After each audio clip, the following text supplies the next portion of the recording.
మా సొంత జిల్లా చిత్తూరు జిల్లాని క్యాన్సర్ లాగా తినేస్తున్నాడు. మా చిత్తూరు జిల్లాలో పాదయాత్ర చేసిన ఎక్కడికి వెళ్ళినా ఒక తెల్ల టిప్పర్ ఉంటుందని పైన ఉంటుంది బుల్లుగుల్ లెటర్స్లో పిఎల్ఆర్.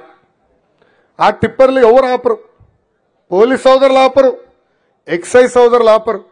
ప్రతి టిప్పర్లో ఇసుక ఫుల్, మద్యం ఫుల్, ఏకంగా మన క్వారీల నుంచి కొట్టేసే గ్రావెల్ కూడా ఫుల్.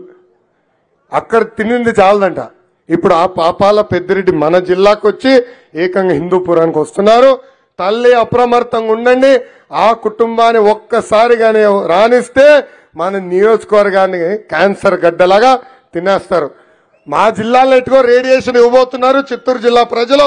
అదే విధంగా పాపాల పెద్దిరెడ్డి వస్తే మన జిల్లాలో తరిమి తరిమి కొట్టాలని ఈ సభాముఖంగా హిందూపూర్ ప్రజలకి నేను పిలిపిస్తున్నా.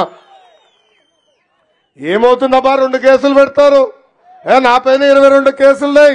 అటెంప్ట్ మర్డర్ ఉంది, ఎస్సీ ఎస్టీ కేసు ఉంది. ఏం బిగినారు? నా ఇంటర్ కూడా బిగలేకపోయారు.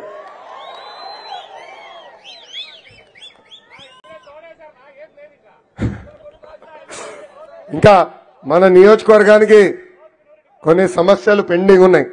ఒకటి, పెండింగ్ లో ఉన్న సాగునీటి ప్రాజెక్టులన్నీ మనం పూర్తి చేద్దాం. ఇంకో పక్కన పట్టణంలో ట్రాఫిక్ ప్రాబ్లం విపరీతంగా ఉంది. రోడ్లు కూడా అధ్వానంగా ఉన్నాయి. ఆ రోడ్లు కూడా మెరుగుపరచాల్సిన అవసరం ఉంది. భూగర్భ డ్రైనేజ్ ఏర్పాటు చేస్తాం. ఇప్పటికీ బాబు గారు చాలా స్పష్టంగా చెప్పారు, నిరుపేద కుటుంబాలకి పట్టాలు కాదు ఇల్లు కూడా కట్టించి అందజేసే బాధ్యత తెలుగుదేశం ప్రభుత్వం తీసుకుంటుంది. హిందూపురాన్ని ఒక మోడల్ పట్టణంగా తీర్చిదిద్దే బాధ్యత మన ప్రభుత్వం తీసుకుంటుంది. అంతేకాదు లేపాక్షిలో పెద్ద ఎత్తున పరిశ్రమలు తీసుకొచ్చి స్థానికులకే ఉద్యోగాలు ఉపాధి కూడా కల్పించే బాధ్యత నేను వ్యక్తిగతంగా తీసుకుంటానని ఈ సభాముఖంగా హామీస్తున్నాం.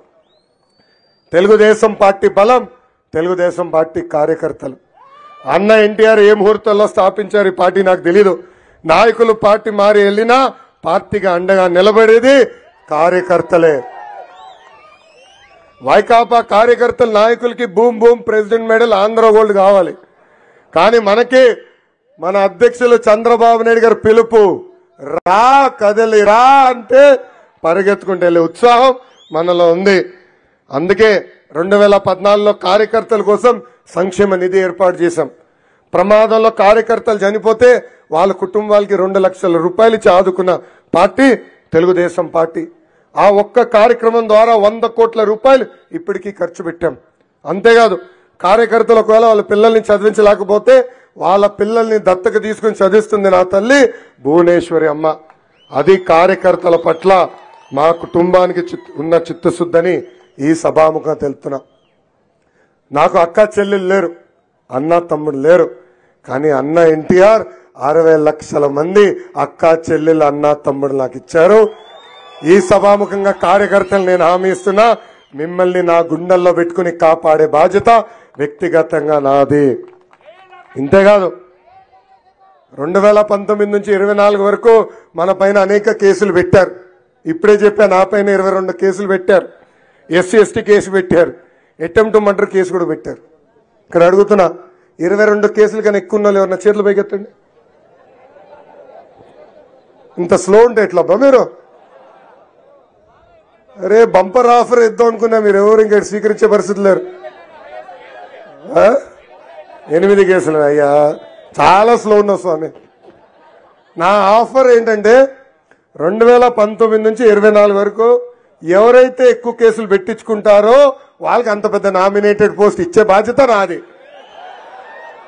ఏమన్నా ఆఫర్ స్వీకరిస్తున్నారా? స్వీకరిస్తున్నారా? కార్యకర్తలు నేను హామీ ఇస్తున్నా, ఏ అధికారులైతే చట్టాన్ని ఉల్లంఘించి మన ఇబ్బంది పెట్టారో, ఏ వైకాపా నాయకులు చట్టాన్ని ఉల్లంఘించి మన ఇబ్బంది పెట్టారో వాళ్ళందరి పేర్లు ఎర్ర పుస్తకంలో ఉన్నాయండి. ఈ ఎర్ర పుస్తకం ఇప్పుడు దేశవ్యాప్తంగా ఫేమస్. సుప్రీంకోర్టులో కూడా చర్చ జరిగింది ఎర్ర పుస్తకం గురించి.